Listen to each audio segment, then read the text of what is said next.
आपने कभी सोचा है कि जिस ब्रिटिश साम्राज्य का सूरज कभी नहीं डूबता था, जिसने आधी दुनिया पर राज किया, वो आखिर अफगानिस्तान में आकर कैसे ढेर हो गया? आज की कहानी इसी बारे में है कि कैसे एक महाशक्ति ने एक छोटे से पहाड़ी देश को हल्के में लेने की गलती की और फिर उसे इसकी कितनी भारी कीमत चुकानी पड़ी। बात साल 1839 की है, जब अंग्रेजों को डर था कि रूस कहीं अफगानिस्तान के रास्ते भारत पर हमला न कर दे।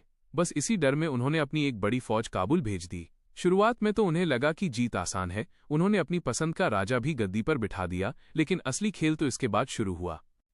अफगानिस्तान के लोग किसी बाहरी दखलंदाजी को पसंद नहीं करते और यही अंग्रेजों की सबसे बड़ी भूल साबित हुई। वहां के कबीलों ने एक साथ मिलकर विद्रोह कर दिया। सर्दी का मौसम था, चारों तरफ बर्फ गिरी हुई थी और अंग्रेजों के पास न तो पर्याप्त खाना था और न ही सही कपड़े। जब हालात बेकाबू हो गए तो करीब 16,000 लोगों की फौज को काबुल से पीछे हटने का हुक्म मिला।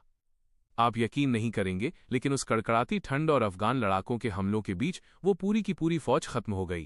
कहते हैं कि उन 16,000 लोगों में से सिर्फ एक डॉक्टर जिंदा बचकर जलालाबाद पहुंच पाया था, जिसने इस तबाही की खबर दुनिया को दी। अंग्रेजों ने इसके बाद भी कई बार कोशिश की, कई लड़ाइयां लड़ीं, लेकिन वो कभी भी अफगानियों के हौसलों को नहीं तोड़ पाए।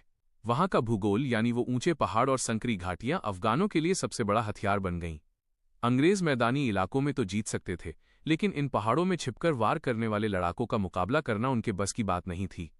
आखिर में उन्हें समझ आ गया कि अफगानिस्तान पर कब्जा करना तो मुमकिन है, लेकिन वहां टिके रहना नामुमकिन। इसीलिए आज अफगानिस्तान को साम्राज्यों का कब्रिस्तान कहा जाता है, क्योंकि यहां सिर्फ अंग्रेज ही नहीं, बल्कि बाद में रूस और अमेरिका जैसी ताकतों को भी खाली हाथ लौटना पड़ा। उम्मीद है कि इतिहास का ये छोटा सा किस्सा आपको पसंद आया होगा और समझ आया होगा कि क्यों दुनिया की